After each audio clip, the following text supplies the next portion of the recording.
What's up, guys? This is Bull by the Fell-Handed. Happy 4th of July to all of my viewers out there. Hope you guys are having a great one. Today we have some more slick gun work from Delta Revive. He is in his T110E5 American Tier 10 heavy tank. Now we are on Abbey. The greens have taken the southern spawn and the reds have taken the northern spawn. Now, as a heavy tank driver, there's one of two ways you can essentially go on this map. I would not ever recommend the middle, right around E5, E6, because you don't necessarily have the speed to get up there. Now, that being said, the E5 is a pocket medium, so that it could be possible we could make it up there. You have essentially the right or left flank. Now, the right flank, you're always going to meet a bunch of campers. There's always a bunch of TDs right there around B8, and they just like to sit there and let the medium's lights light things up, and then they lay waste from a distance. Now, the left flank, which is the flank we are currently moving towards, is always hotly contested.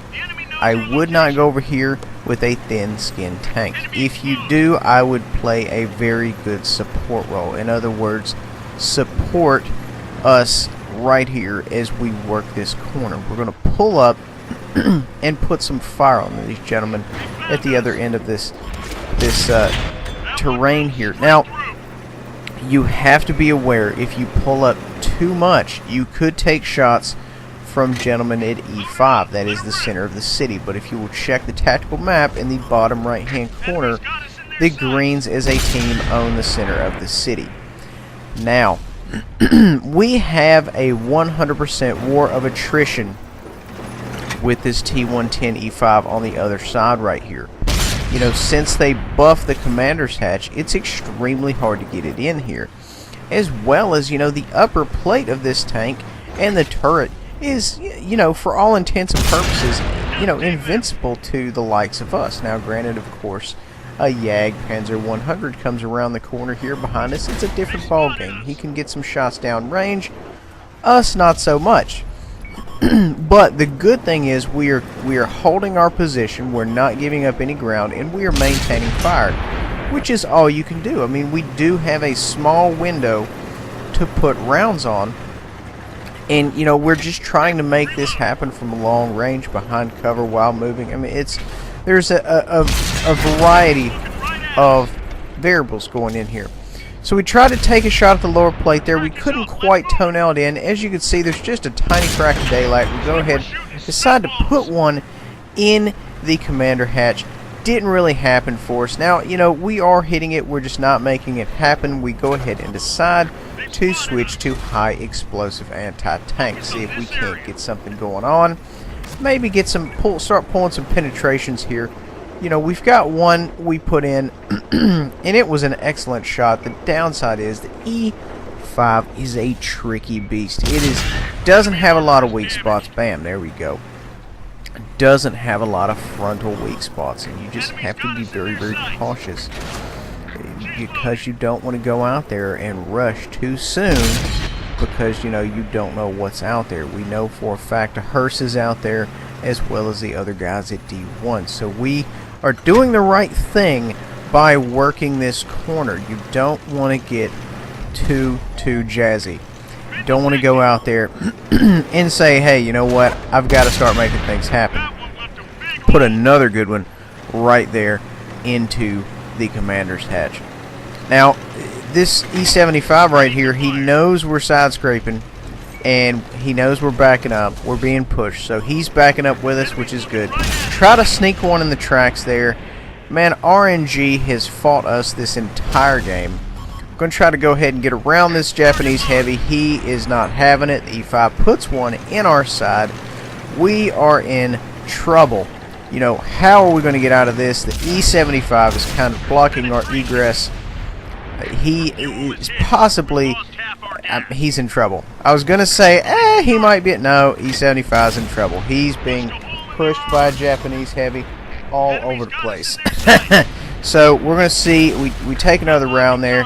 The Japanese heavy bounces off of us, and the E5, man, he is toast. we put a heat shell into his lower plate and erased him from the map. Now, we did, we had to expend some rounds to get to this level, granted. And if they pushed, if they were patient, it would have been a different story. But I feel when the Japanese heavy got there, he just didn't stop. And the E5 said, well, you know what, let's go up here and see what happens. So we've got an E100 over here. We're going to put a round in the side. We scoped it in a little bit. We're going to back up.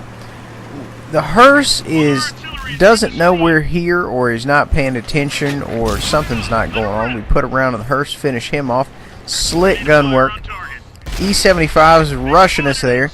We're going to go ahead and finish him off.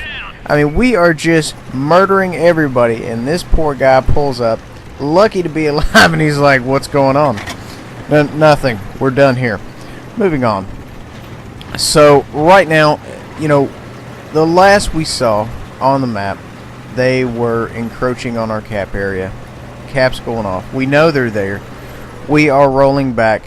A lot of the team is actually going back. A lot of times when the bad guys cap, the team is just like, oh, hey, they're capping. What should we do? Yeah, get back there. Defend that base. Make it happen. You want to pull this win. Get your win rate up, So, it's all about numbers, You need to pull good numbers, so you need to get out there and make it happen. Do what needs to be done. Now, speaking of defending a cap, if you go to, say, G2, you can get a lot of good shots on the cap because you'll be on level with the cap. Now, the downside is, if you're going to have shots, if they're not going to be behind an obstacle, if they're not going to be behind a dead tank, what have you, even that little pile of stowage there at the beginning of the cap there, when the game starts, can block a shot. At least that's what I've heard. I've never actually seen it. Of course, when it's me, everything goes through. Moving on. So, we have a death shed up here, a stage 2, and lo and behold, it's one of those bull guys. I got a little kick out of that. As well as we have an IS-7 up here. So we are going to use our very hard turret, gun depression, put a shot into the death shed right there, and we are going to work this little slope right here. Now, you also have to consider it's not a very, very deep slope, so we can get some things to happen. The downside is it kind of drops off in front of us, so we may not be as hull down from that IS-7 as we thought. Round from the death shed just barely misses us. Wow, that the luck on that shot right there is amazing. Put a round into the IS-7. So we're out here, we're trying to make some things happen. Not a lot. It's a war of attrition, really. I don't know what the IS-7's firing at us. I believe it's APCR, or it might even be high X. It's definitely not armor-piercing rounds. I'm going to pull up, see if we can't put a round in the stage 2, but we have to be cautious because both these guys have eyes on us, and the stage 2 can erase us if he gets a good shot. It looks like he got a shot in. It wasn't quite fantastic. Must have hit our commander's hatch something, and it really put a hurting on us. STI takes out the IS-7, and the death shed gets taken out. So we had a fantastic game from Delta Revive just now. Awesome game. We did a lot of damage. 5,500 combined, 2440 block. Guys, I hope you enjoyed. Please remember to like, subscribe, and share. If you'd like me to comment on your video, hit me up on ByzantineFalcon at Facebook. See you next time.